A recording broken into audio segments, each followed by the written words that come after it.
Okay, so this is just a quick video to go over our current formula feeding, bottle feeding workflow. We keep everything that we need here on the side of the kitchen just to make sure it's all accessible and all in one place.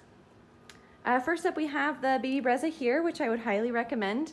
It makes the perfect bottle every time, and when you're making a bunch of bottles in a day, it's really nice to be able to have a bottle just with the push of a button. One thing that we do keep on hand for the Baby Brezza is an extra funnel. We keep it right here next to the Baby Brezza at all times, just because you're supposed to replace the funnel every 4 bottles.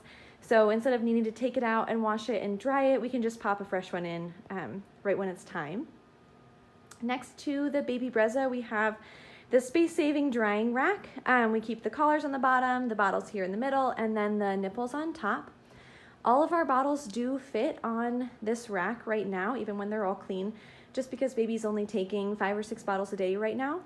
But when he was younger, it was nicer to have a 3-drawer organizer, and we stuck all the bottles on top, 10 plus bottles on top, and then we were also using the Dr. Brown's bottles at the time, so it was nice to have those drawers to stick all of those extra parts in. Next to the drying rack, we have a sanitizer.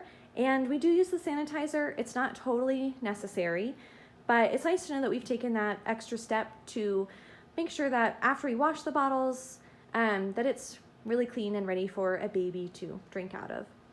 On the other side of the Baby Brezza, we have a bin just full of burp cloths and then bibs in here in the back, just so we have everything ready for when it's time to feed him. In front of that, we have a frame where we write the last time that he ate. That way we don't have to verbally communicate, whoever's feeding him, me or my husband, we know when he last ate and when it's time for him to eat again. And then a few non-feeding items over here on the side. We just have a little container to keep our pacifiers, the baby monitor, and then some hand sanitizer back there just for ourselves or our guests whenever we feel like we need it.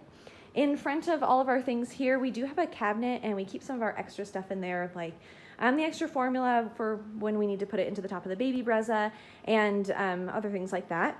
When we are done with a bottle, we just rinse it out and put it in this mixing bowl next to the sink here. And then at the end of the day, when it's time to wash the bottles, we just fill this mixing bowl full of soapy water and use a bottle brush to wash it out before it goes into the sanitizer. We only use this bottle brush specifically for baby bottles, so we know there's no extra germs or anything like that on the brush. And that's it. That's all that we do. Super easy.